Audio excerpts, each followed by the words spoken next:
Hi friends, welcome to cinema சம்பவம். இன்றைக்கி நம்ம பார்க்கக்கூடிய படம் பொன்மேன் ஜோதி சங்கர் அவர்களோட டைரக்ஷனில் நலன்சு செருப்பாக்கன்ற நாவலை, இந்து கோபனோட நாவலை தழுவி எடுக்கப்பட்ட படம். பாசில் ஜோசப், லிஜாமல் ஜோஸ் மற்றும் பலர் நடிச்சிருக்கிறாங்க. சானு ஜான் வர்கீஸ் வந்து சினிமோட்டோகிராஃபி பண்ணியிருக்கிறாங்க. ஜஸ்டின் வர்கீஸ் வந்து மியூசிக் பண்ணியிருக்கிறாங்க. வாங்க படத்தோட ஒன்லைனுக்கு போவோம். படத்தோட ஒன்லைன் என்னென்னா, நம்ம ஹீரோயின் வந்து ஒரு போர் ஃபேமிலி, கல்யாணம் பண்ணுறதுக்கு ரொம்ப கஷ்டப்பட்டுக்கிட்டு இருக்கிறாங்க. ஹீரோயினுக்கு ஒரு அண்ணன், அவன் வந்து ரொம்ப ஒரு முட்டாள்தனமான கோலை, கம்யூனிஸ்ட் கட்சியில் இருக்கிறான், எல்லாரோடையும் சண்டை போட்டுருவான். ஸோ அதனால் கச்சை விட்டு விலக்கி வச்சிடுறாங்க.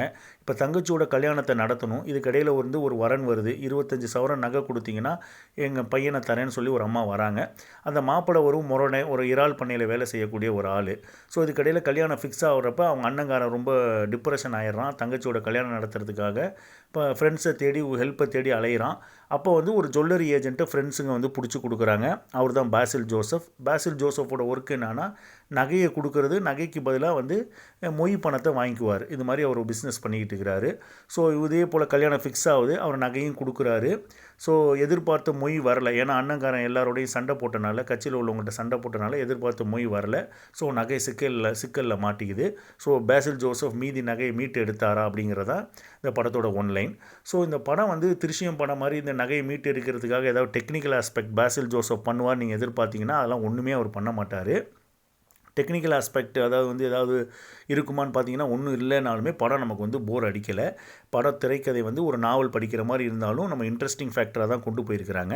அதே போல் பாசில் ஜோசப்ஸ் கொடுக்கக்கூடிய அட்வைஸ், அதாவது வந்து நம்ம ஹீரோயினோட அண்ணன் ஒரு முட்டாள்தனமாக இருப்பான்னு சொன்னால, அவன் வந்து சூசைட் பண்ணிக்க போவான் ஒரு ஸ்டேஜில். அதுக்கு அவர் கொடுக்கக்கூடிய அட்வைஸ் வந்து சூப்பராக இருக்கும். ஒரு கோலை, ஒரு முன்கோபி தன்னோட வாழ்க்கையை இழக்கும் பொழுது சூசைட் பண்ணிக்கணுன்ற எண்ணம் வரக்கூடாதுன்னு அவர் சொல்லக்கூடிய அட்வைஸ் வந்து சூப்பராக இருந்துச்சு.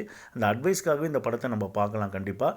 அதே போல் இந்த படத்தில் வந்து டவுரியை வந்து ப்ளேம் பண்ணி இந்த படம் எடுத்திருக்கிறாங்க. ஆனால் இந்த மாப்பிள்ளை வீட்டில் வந்து க்ளீனாக அந்த அம்மா சொல்லிடுவாங்க, எனக்கு இப்போ 2 பொண்ணு இருக்குது, இந்த நகையை வாங்கி தான் நான் அந்தங்களை கரையேற்றணும்னு சொல்லிடுற விதமாக இருக்கட்டும். மாப்பிள்ளையுமே முன்கோபியாக இருந்தாலும் அவன் டவுரியை கேட்டு வாங்கிக்கிறான் உண்மையிலே. ஸோ இதில் வந்து கடைசியில் மாப்பிள்ளை மேலே போய் பழி விழுவுது. அவன் தான் வந்து ஒரு முரடன், டவுரிக்கு ஆசைப்பட்றான், பணத்துக்கு ஆசைப்பட்றான். இதில் ப்ளேம் பண்ணுறதுக்கு ஃபேக்டே கிடையாது. ஏன்னா அவங்க சொல்லி தான் அப்படி உங்களுக்கு இஷ்டம்னா உங்கள் பொண்ணை கொடுங்கன்னு தான் கேட்குறாங்க.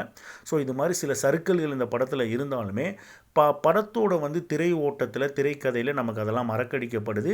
இன்ட்ரெஸ்டிங்காக தான் போகுது.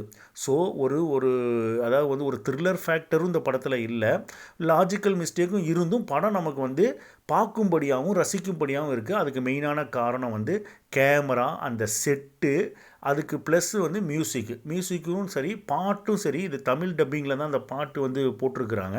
பாட்டுமே ரசிக்கும்படியாக இருக்குது. ஸோ இந்த படம் ஓடிடியில் தமிழ் டப்பிங்லேயே அவைலபிளாக இருக்குது.